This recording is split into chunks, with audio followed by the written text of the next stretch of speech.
Hi നമസ്കാരം, welcome back to taste and tales with Sudha. നിങ്ങളെല്ലാവരും സുഖമായിരിക്കുന്നു എന്ന് വിശ്വസിക്കുന്നു. അതെ, ഞാനിന്നിവിടെ വന്നിരിക്കുന്നത് നമ്മുടെ പൊട്ടറ്റോ കൊണ്ടിട്ടുള്ള ഒരു വളരെ ടേസ്റ്റിയും എന്നാൽ വളരെ ഈസി ആയിട്ട് ചെയ്തെടുക്കാൻ പറ്റുന്ന ഒരു 4 മണി പലഹാരത്തിൻ്റെ റെസിപ്പി ആയിട്ടാണ് കേട്ടോ. അപ്പോൾ ഇത് വളരെ പെട്ടെന്ന് ചെയ്തെടുക്കാനും പറ്റും, വളരെ ടേസ്റ്റിയുമാണ് കേട്ടോ. അതുകൊണ്ട് എല്ലാവരും ഒന്ന് ചെയ്ത് നോക്കണേ.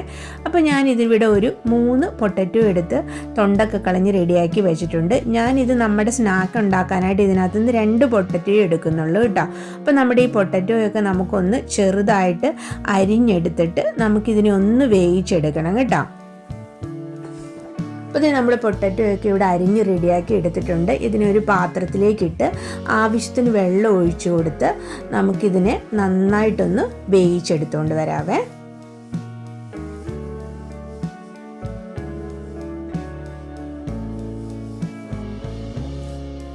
അപ്പോൾ ഇതേ നമ്മുടെ പൊട്ടറ്റോയൊക്കെ ഇവിടെ നന്നായിട്ട് തന്നെ വെന്ത് വന്നിട്ടുണ്ട്. അപ്പോൾ നമുക്കിതിനെ ഈ പാത്രത്തിൽ നിന്ന് ഒന്ന് കോരി മാറ്റി ഇതിൻ്റെ വെള്ളമെല്ലാം ഒന്ന് ഡ്രെയിൻ ചെയ്ത് കളഞ്ഞ് എടുത്ത് മാറ്റി വയ്ക്കാം കേട്ടോ. അപ്പോൾ ഇത് നമ്മുടെ പൊട്ടറ്റോ ഒക്കെ എടുത്ത് ഡ്രെയിൻ ചെയ്യാനായിട്ട് ഞാനിവിടെ വെച്ചിട്ടുണ്ട്. ഇനി നമുക്കിതിനെ ഒരു പാത്രത്തിലേക്ക് ഇട്ട് കൊടുത്ത് നന്നായിട്ടൊന്ന് മാഷ് ചെയ്തെടുക്കണം കേട്ടോ. അപ്പോൾ ഈ പൊട്ടറ്റോ നന്നായിട്ട് മാഷ് ചെയ്തെടുത്താൽ മാത്രമേ നമ്മുടെ ഈ ഒരു സ്നാക്ക് ഉണ്ടാക്കുമ്പോൾ ഇത് നന്നായിട്ട് സോഫ്റ്റായിട്ട് വരത്തുള്ളേ.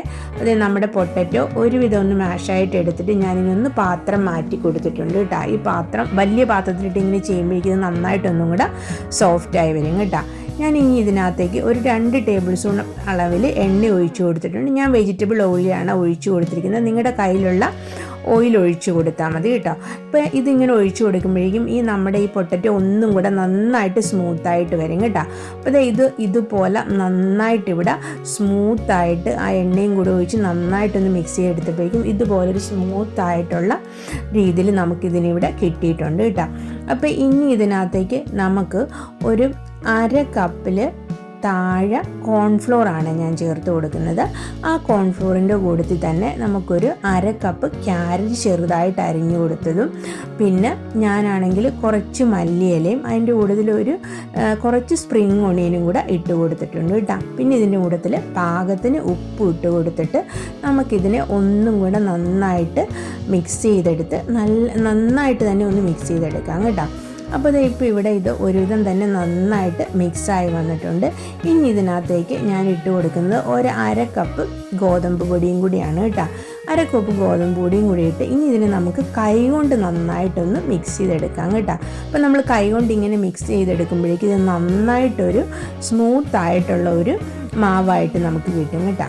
എന്നിട്ട് ഇതിനെ ഈ ഷേപ്പിൽ കൈയുടെ വെള്ളയിലൊന്ന് വെച്ച് ഇതുപോലെ ഒന്ന് പരത്തിയെടുക്കാം കേട്ടോ. നിങ്ങൾക്ക് ഇതിന് ഏത് ഷേപ്പിൽ വേണമെങ്കിലും ആക്കിയെടുക്കാം. ഞാൻ ഈ ഒരു ഷേപ്പിലാണ് കേട്ടോ ആക്കിയെടുക്കുന്നത്.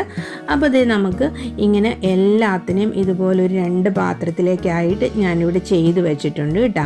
ഇനി നമുക്കൊരു പാത്രത്തിൽ ഒരു ചീനിച്ചട്ടിയിൽ ഞാൻ എണ്ണ തിളപ്പിച്ചെടുത്തിട്ടുണ്ട്. അതിനകത്തേക്ക് നമുക്കിത് ഓരോന്ന് ഇട്ട് കൊടുത്ത് നന്നായിട്ടൊന്ന് ഫ്രൈ ചെയ്തെടുക്കാം കേട്ടോ. അപ്പോൾ ഇത് നന്നായിട്ട് ഫ്രൈ ചെയ്തെടുക്കണം. ഫ്രൈ ചെയ്തെടുത്ത് വരുമ്പോഴത്തേക്ക് നല്ലൊരു ടേസ്റ്റുമാണ്, എന്നാൽ നല്ല സോഫ്റ്റുമാണ് കേട്ടോ. അപ്പം നമുക്ക് ചായയുടെയൊക്കെ വൈകുന്നേരത്തെ ചായയുടെ കൂട്ടത്തിൽ എളുപ്പത്തിൽ ചെയ്തെടുക്കാൻ പറ്റുന്ന ഒരു പലഹാരമാണ് കേട്ടോ. അപ്പോൾ ഇത് ഞാൻ ആദ്യം 4 എണ്ണമാണ് ഉണ്ടാക്കി എടുത്തിരിക്കുന്നത്. ഇതുപോലെ തന്നെ നമുക്ക് ബാക്കിയും കൂടെ ഒന്ന് ചെയ്തെടുക്കാം കേട്ടോ. അപ്പോൾ ഇത് വളരെ പെട്ടെന്ന് ഉണ്ടാക്കിയെടുക്കാനും പറ്റും, നമുക്ക് നല്ലൊരു ഈവനിങ് സ്നാക്കായിട്ട് ഉപയോഗിക്കാനും പറ്റും കേട്ടോ. അപ്പോൾ ഇതെല്ലാവരും ഒന്ന് ട്രൈ ചെയ്ത് നോക്കണം കേട്ടോ.